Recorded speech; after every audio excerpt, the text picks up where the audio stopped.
Daniel Marmolejo, que quede, que queden las declaraciones para el análisis. Estoy leyendo en Twitter, ya que estamos hablando de estas cosas, pues del apestódromo, como dices tú, alguien que apesta, azufre, dicen algunos.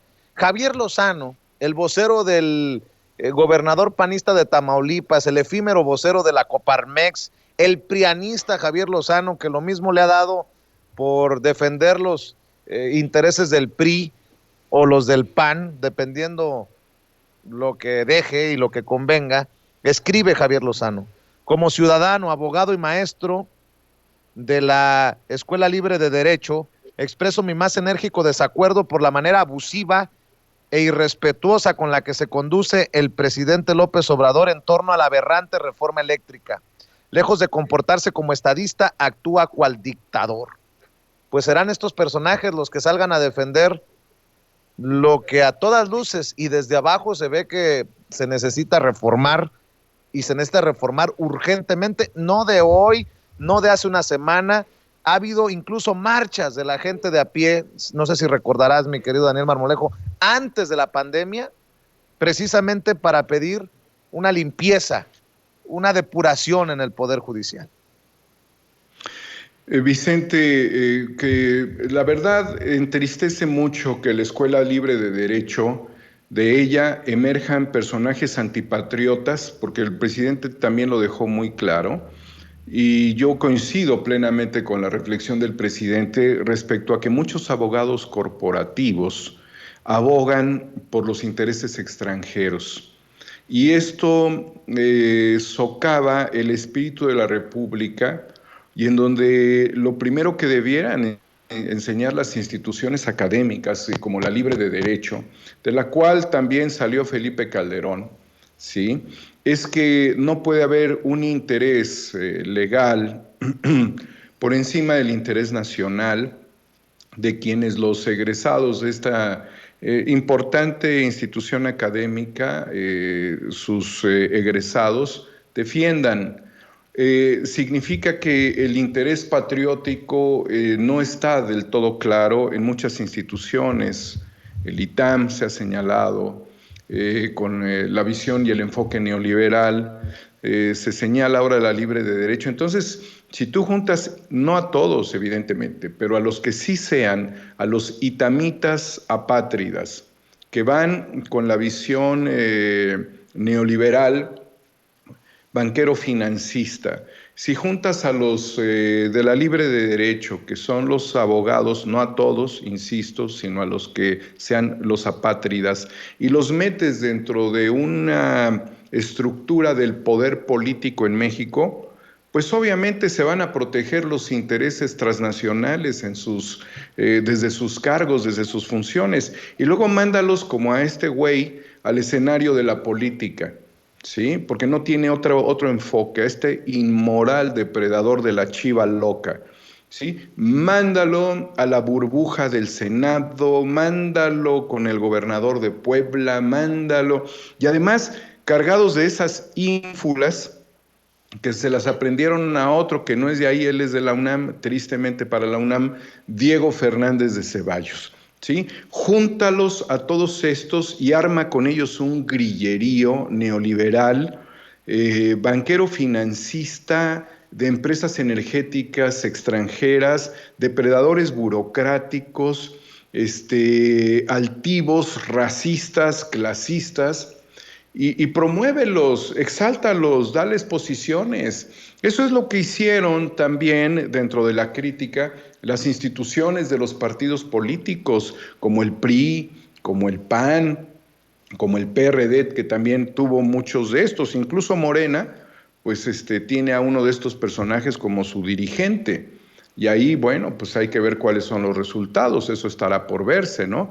Pero cuando tú metes a los neoliberales dentro de las estructuras del poder político, ya no solamente dentro de la administración pública, sino dentro del poder político, la posibilidad de que representen, pues te van a cambiar las leyes, Vicente, las van a hacer a modo. Y eso es lo que ha hecho el presidente de la República en los últimos 2 años, que ha sido restaurar la República. A la República, ¿qué le quedaba, Vicente? Un sexenio, dos y valíamos madre. Entonces,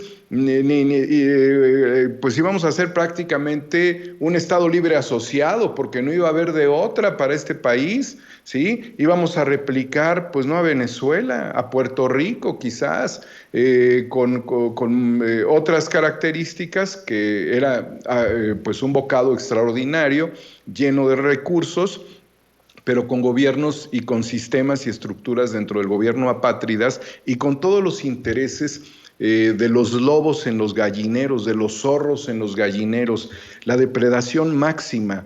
Entonces este güey, porque de la chiva loca, este insulso, este güey, lo único que está haciendo es querer contraponer la visión nacionalista del presidente, tratando de defender los intereses de su amo, porque esta chiva tiene un amo que es el Borolas, ¿sí? Y el Borolas pues ha tenido siempre también esta estructura de comparsa electoral, de la libre de derecho, obviamente lo acabo de señalar. Bueno, también de la libre es el fiscal, queremos que sea la excepción, pero te define muy claramente cómo los neoliberales penetraron las instituciones educativas, cómo a estos codiciosos les elevaron las ansias del poder político, que además son psicópatas, los impulsaron hasta allá. Por favor, quiten en la libre de derecho que tuvieron un expresidente, quítenlo. La verdad, no les beneficia a ustedes que Calderón los represente como una figura política histórica egresada de su institución. Ahí también estudió la Margarinflas.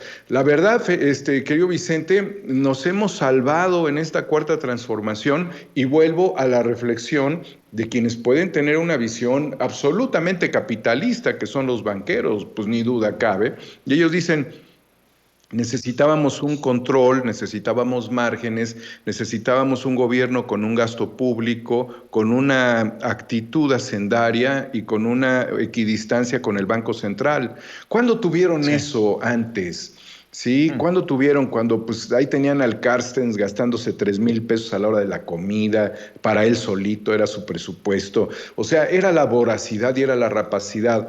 Incluso los banqueros o los capitalistas con un enfoque neoliberal, pero sobre todo capitalista, básico, más claro, te diría, no podemos permitir dentro de los países armas de destrucción masivas. Ahora bien, estos, para no sentir todo lo que hacían, veían simple y llanamente sus visiones acotadas, pero no querían asumir toda la responsabilidad del desmoronamiento del país. Por eso hay todavía mucha preocupación en este momento de cara a las elecciones, Vicente, porque ya estamos en las elecciones. He puesto mucha atención a tu programa el día de hoy y has hablado evidentemente de la aparición de los candidatos. ¿Cuál es la urgencia de desmontar candidatos? Analicemos los presupuestos de los estados, analicemos los proyectos de gobierno y analicemos a los gobernantes actuales como Silvano Aureoles, Latinus, Pedro Ferriz, las estructuras como Beiruti, todo este andamiaje de corruptos, obviamente que estarían buscando a toda costa dejar a sus personajes clave al frente de los gobiernos para poder darle continuidad a los proyectos pues neoliberales. Entonces, ni infiltrados, ni impuestos por los gobernadores. De ahí el presidente muy inteligentemente dijo: a ver, miren, necesitamos un consenso de no intervención. Ya varios establecieron ese consenso, 20 querido Vicente, lo cual es muy correcto. Pero ¿sabes qué? Yo te apuesto que hay mucho intervencionismo, pero ¿sabes qué? Te apuesto a que muchos políticos y empresarios muy importantes van a terminar en la cárcel si siguen haciendo imposiciones y si siguen moviendo recursos para estas imposiciones. Y esto tiene que aplicarlo literalmente, pues un órgano fundamental dentro del Poder Judicial, que es la Fiscalía para la Atención a Delitos Electorales, y debe de estar bien al tiro con todo esto, porque tranzas va a haber un montón, pero en la cárcel va a haber muchos porque son delitos graves. Para